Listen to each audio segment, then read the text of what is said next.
Nothing in this podcast is intended as investment advice, and the people in this podcast may hold positions in the stocks they talk about. Do not buy any investment based solely on a tip or recommendation. Please do your own research.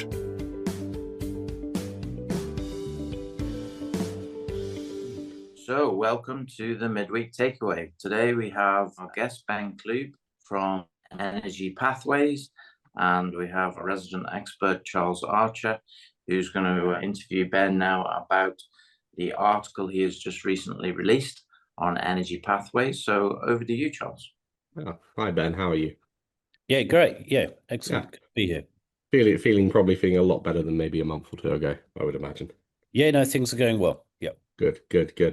So, Ben, I always try to, start off these interviews because not everyone's heard of EnergyPathways, and particularly since the Section 35 was announced, it's now becoming something of, well, not becoming, it has now been announced something of national significance.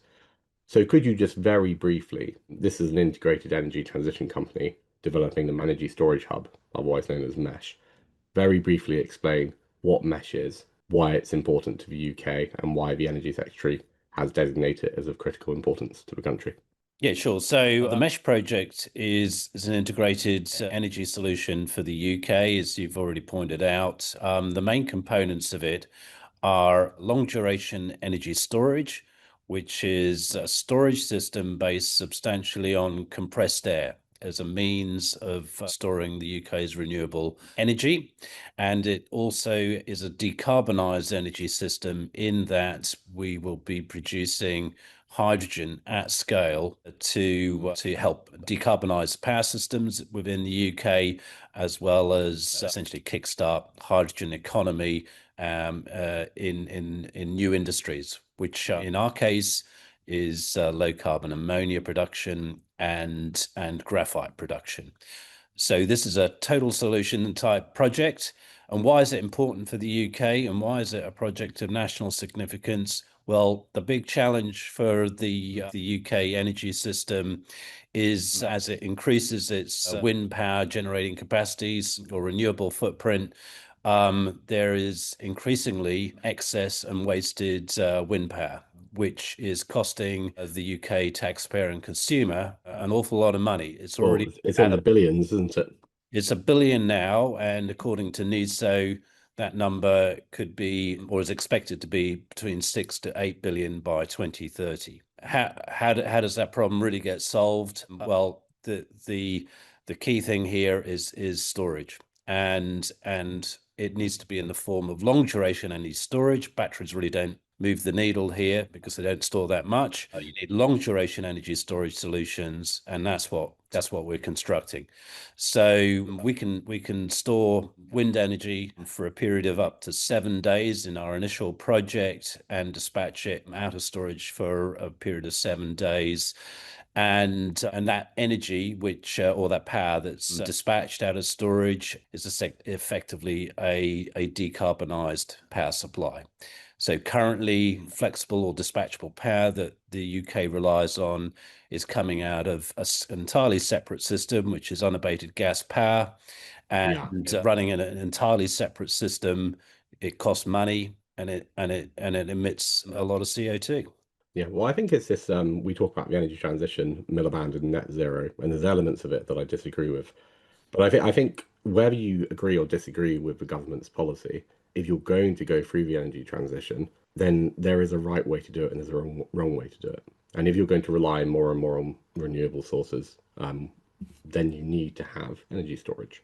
And we already have, do we not already have the lowest energy storage in Europe? Or, we must be at the lowest or very near the lowest, aren't we? Yeah, currently, I mean, in terms of energy storage, the UK, from a gas storage point of view, has essentially one of the lowest in like a few days, isn't it? It's nothing. It will be about 6 days when the rough gas storage facility closes, if indeed that's what Centrica's caution may happen. From a electricity storage point of view, the UK relies principally on lithium-ion batteries. And the average storage duration of the UK's fleet of lithium-ion batteries is 1.4 hours. So it really doesn't really do an awful lot. And if you just sort of bank up lithium-ion batteries one after the other, that is a very expensive way of storing renewable energy. And so all of that really just gets passed on to the consumers. So what we're in the business doing here is doing storage, but in a cost-effective or an affordable way that passes through and reduces the impact of all this wasted wind on consumer bills. Mm. When that Section 35 designation came in, obviously the feeling was great. The share price, surged upwards. But in terms of practical changes, how much does it change for the regulatory process? Obviously, investor perception is much stronger. And how rare is it for a development stage company like yours to receive that nationally significant infrastructure status? Well, I think what it does, and the purpose of the Planning Act 2008 legislation, which is what in effect the project now is umbrellaed under, is it's designed to enable the Secretary of State to fast track the approvals process for projects which have been designated of national significance. So that's the benefit to us, and it enables the Secretary of State to to have the decision and push through these projects through the UK's bureaucratic system. Now, I think for a company like us, this is to be recognised of having a project of such importance to the country is a strong endorsement that the government sees our project as a critical part of the future energy landscape for the UK. But I believe our fundamentals sort of demonstrate that, and we talked around the critical need of the government or the UK energy system needing long duration energy storage, and the reality is the array of options available are actually quite limited. There's pumped hydro systems that are being looked at, and those are, in our opinion, going to be significantly more capital intensive than what the mesh project is going to be. Exciting, interesting. And then, when you're comparing strategic importance, obviously it's strategically important to the UK, but you compare it to mega projects like Hinkley Point C or the major offshore wind developments. Is it up there in terms of importance, or is it a little bit lower? What are your thoughts? I think there's been enough commentary out of the government that the kind of the key areas of the energy transition for the UK are expanding wind power capacity and storage. I think it seems pretty clear to me that those are the priorities and need to be urgently addressed in order to get to the immediate objective of CP 2030 or Clean Power 2030. So yeah, look, we think this is a project that is entirely consistent and aligned with government energy policy and priorities. And then of these 5 distinct systems within mesh, obviously you've got the storage, the flexible power, the hydrogen, the graphite, the gas storage. Which component do you think will reach technical and commercial maturity first? Do you have that roadmap ahead of you yet, or you're not there? No, we don't have that roadmap sort of all laid out, but I could see all of them actually maturing in parallel and has potential of contributing by the Clean Power 2030 target. So, but probably worth noting is that we're not doing anything from a technology point of view, which is new. This is proven technology from a compressed air system perspective, from compression units, turbine units. It's all existing technology. We're just sort of putting it all together and putting it all together in the right place. Putting it all together in the right place is the challenge, because, well, I don't know, actually. I'm guessing this is my question for you. When you're integrating all of these technologies together under one banner and also under, this regulatory and operational framework, which is in the UK can be challenging. Do you think, is it difficult to integrate them all together, or is having them together a benefit, or both? Well, I think there's two answers to that question. Firstly, technically, putting them all together, no, it's not a challenge. In fact, the UK is blessed with a highly talented workforce, supply chain to deliver such offshore projects, and that's called the existing oil and gas industry of the UK. The experience capability is absolutely there. What is different, I guess, is the second point you raised, which is the regulatory landscape, which this, let's say, crosses over a number of the regulatory structures of the UK. That indeed does need to be managed and worked through, but benefit of the Section 35 and the designation of being a project of national significance is it essentially umbrellas the regulatory approval processes under one planning act. It makes life a lot easier. I mean, it feels to me, I've written several letters to various bodies that the regulators are so fragmented in a world where solutions like this might become more and more common. And in particular, I guess, once mesh is up and running, I imagine it's scalable. You can replicate it at other UK or European or even US sites in the far-flung future. I mean, is there something specific about where you're building it now that means it can't be replicated elsewhere, or do you think this is a model which can be done again and again? Yeah, we absolutely think this is scalable, not just for the benefit of the UK, but also in other countries. What limits or the sort of the implementation of our business model in other locations? A key attribute is utilizing salt caverns for the storage of energy, and the benefit of using salt caverns is essentially it reduces the capital intensity of developing a storage asset.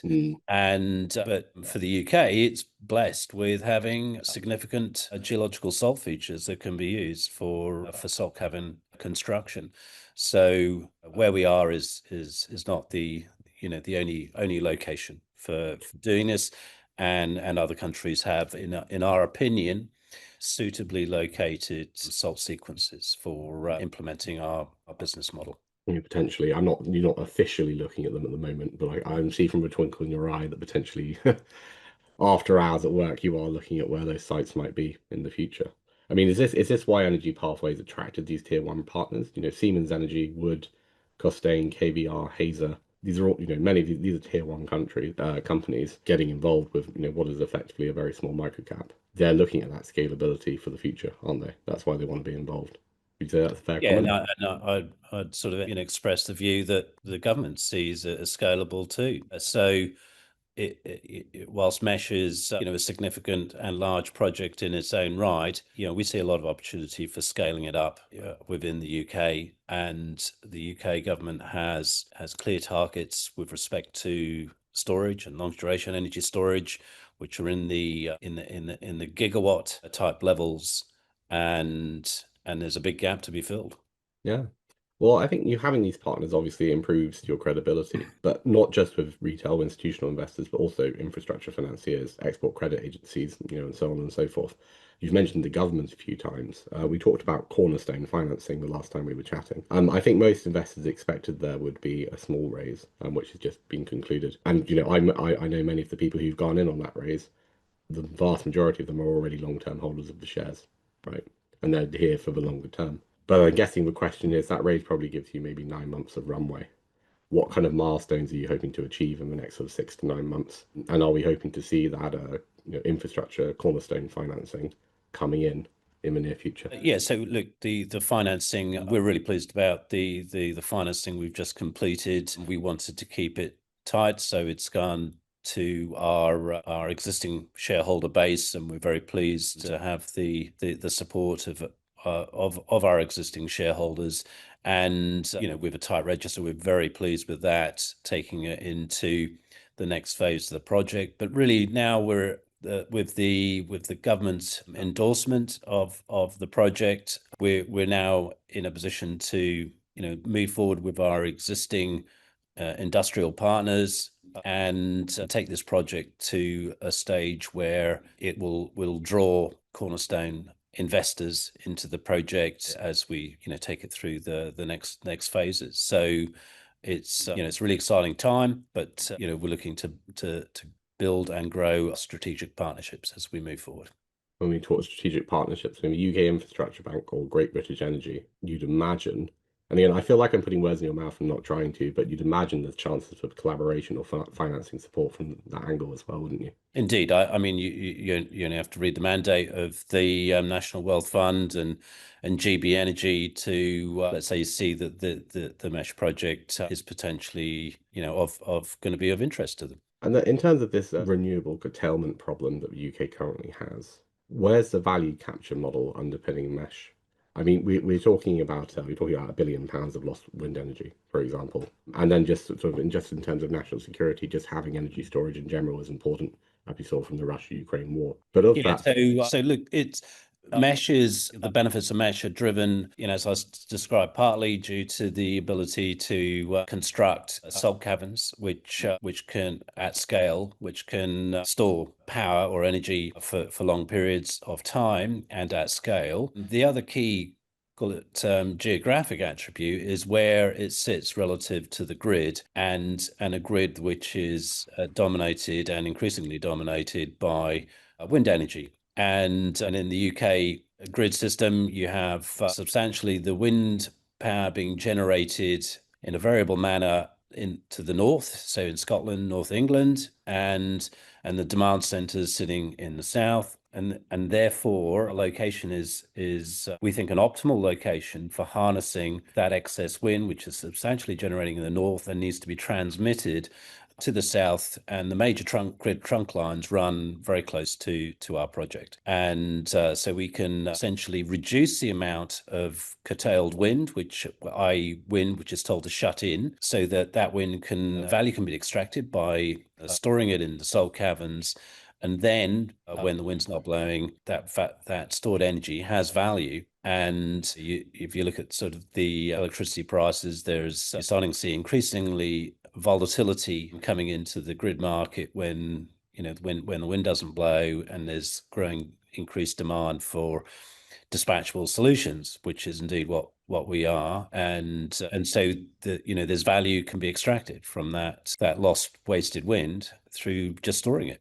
well, it's kind of a bit mad to me because sort of it feels like every 5 minutes. It's probably not though. We see more and more money going into wind farms, not just in the UK, but not just from private companies, but also from the government. The Great British Energy, for example, and this £1 billion investment along with the Crown Estate to build more wind farms that came out in June of this year. And yet the wind that we're currently producing is, we can't store the power already and we're having to turn them off. Does it make sense to you, or is there something I'm missing there? Well, look, if you track different energy systems and the cost to the consumer of electricity, there's a strong correlation between those countries which have a high or renewable footprint. Or so cost of energy is going up. The issue is to reduce the wastage of a renewable system. And look, if you look at it in this sort of light, current average demand for electricity in the UK is somewhere in the region of about 35 gigawatts. The pre-existing, after 2 decades of wind development, the capacity of that wind generating capability is around about the same number, 35 gigawatts. What we're doing now in the UK is the plans are to effectively treble that wind generating capacity. So clearly there is going to be a supply demand imbalance. Putting aside, grid constraints, there's going to be a supply demand imbalance, and with that, that's why curtailment costs are going to increase unless a storage solution is found. Or multiple storage solutions. Multiple storage solutions. If possible, you could deliver more of them, But I think even if they didn't build any more wind energy, this still needs to be built or something very similar to it. Would you say that's fair? Yeah. So indeed, and the value of that, you call it wasted wind, which is increasing, as the capacity of the wind is generating capacity is increased. The cost of that wind generating capacity, as defined by the contracts for difference award process, which is a guaranteed, revenue stream, whether the wind is taken or not. That it's now gone above. The last round was in excess of £110 per megawatt hour. So the cost of that, renewable supply is also increasing. So it's important to not waste. The cost of that is expensive, and it's important not to, essentially let that be wasted. Yeah, well, I mean, just the capex alone, not just for capex, but also trying to think of the words. When you talk about wind energy being green, right, as in good for the environment compared to gas, for example, you still have to use a lot of oil, a lot of gas, a lot of coal to build the windmills in the first place and to lubricate them and keep them operating. It's only green if they can actually operate 24/7. If they have to be shut off all the time, then it doesn't seem green to me to build these things unless you can actually use the energy that's being generated. But beyond that decarbonisation, obviously that's incredibly important. How does mesh contribute to an industrial strategy? So we talked a little bit about hydrogen, ammonia, graphite. These are all also kind of essential and things that the government are very keen on getting delivered, aren't they? Yeah. So a key part of, we've talked about priorities for the UK's energy transition being wind and storage. Not far behind that is hydrogen economy and establishing that. A challenge in establishing a hydrogen economy is developing hydrogen markets for future hydrogen production and creating that connectivity. In our case, the way we look at this is we look at it in a total energy system way, and so we see the opportunity to produce hydrogen as a means of decarbonising flexible power generating. Going back to the original point I made, which is the UK's flexible power generating capacity relies on unabated gas power, and so we're looking for a solution that decarbonises that. And so our hydrogen production is hydrogen to power supply. And the means by which we manufacture or produce the hydrogen is through a technology which is called methane pyrolysis, which is essentially cracking of a methane molecule into carbon and hydrogen, and which we have exclusive rights to use within the UK. So with that, and the benefit of that is it's a low cost hydrogen production technology. So we estimate that the cost of hydrogen from the mesh project will be somewhere between a third or a quarter that of green hydrogen. Now, I've described one market for the hydrogen. The other one which we sort of backing here which contributes to the future sort of industrial strategy of the UK is the production of low carbon ammonia. There's a number of reasons why we can do that, we think, in a cost effective way, but it utilizes some of the natural attributes of UK domestic gas, which is rich in nitrogen, and that enables us to sort of manufacture low carbon ammonia in a competitive way. And currently the UK has essentially shut its last ammonia production capability, which was a high emission plant, but that was last year. So it's a strategic asset from a UK point of view to have its own production capability. And if we can do that in a low carbon way, which we can, that is also a strategic industrial asset for the UK. Good. Ben, what is the potential size of all of this? So Charles has been asking you very specific questions about the whole thing, but if the mesh project happens, you have the graphite, you have the gas production, you have the storage, you have all the other things that you've talked about. How big a revenue producer is this company potentially? If it achieves the vision that you wanted to achieve, how big is that? So yeah, as you've rightly described, there's a number of revenue streams that come from the mesh project: decarbonized flexible power gen, storage revenues, as well as hydrogen revenues, low carbon ammonia, and graphite. So there's a suite of revenue streams. Let's suffice to say that we're going to be able to generate revenues in the hundreds of millions per year. You say hundreds of millions. Is it possible that increases even within this project to sort of £1 billion worth of revenue, do you think, or is that over the top? There's a number of upside opportunities with this core project. For example, the graphite component of what we're doing has a significant upside aspect to it. We conservatively estimate revenues from graphite to be $500 a ton, but there's the graphite market is growing rapidly, and there's a significant undersupply. So UK has no graphite production of note already, and so we will be a leader in that area, and there's potential for big revenue upsides. Very good. And is this only Marin? So in other words, if you went to the next project, which, as you know, I'm rubbish at names, so it's whatever it's called, that's close by,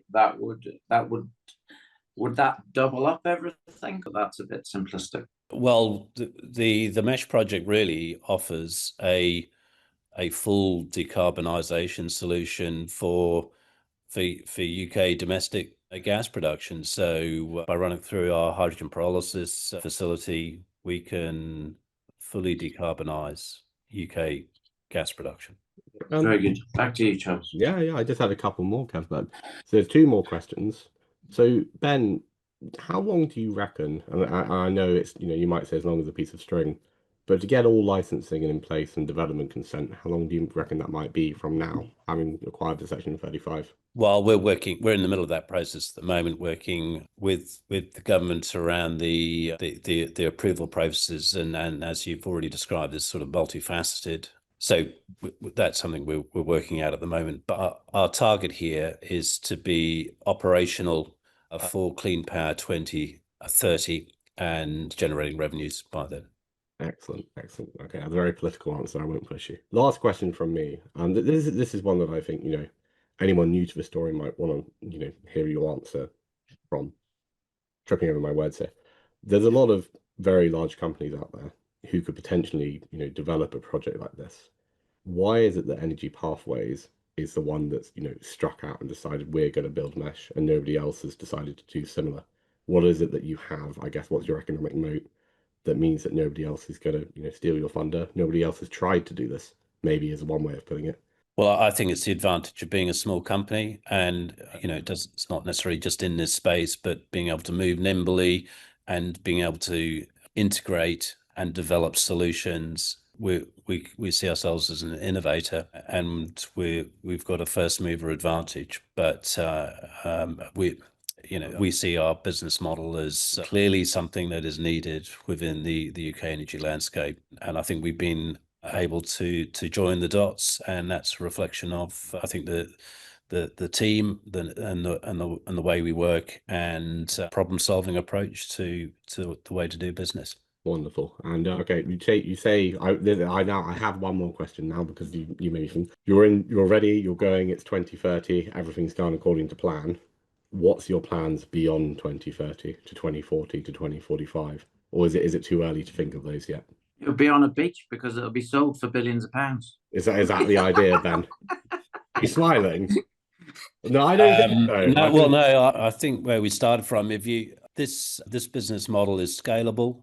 Our initial project, we're developing a 350 megawatt flexible power plant, and we think we can scale this up into the gigawatt type territory at a number of locations, not just within the UK. Excellent. Thanks, Ben. Cheers. Thanks, Ben.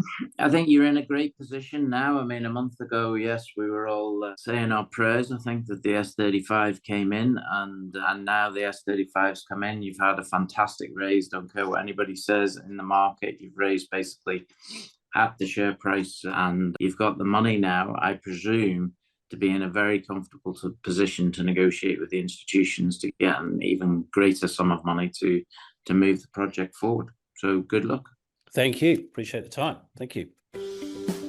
This podcast was brought to you by Roast PR Limited. If you would like to appear on a future episode of The Sunday Roast, please email admin@thesundayroast.net.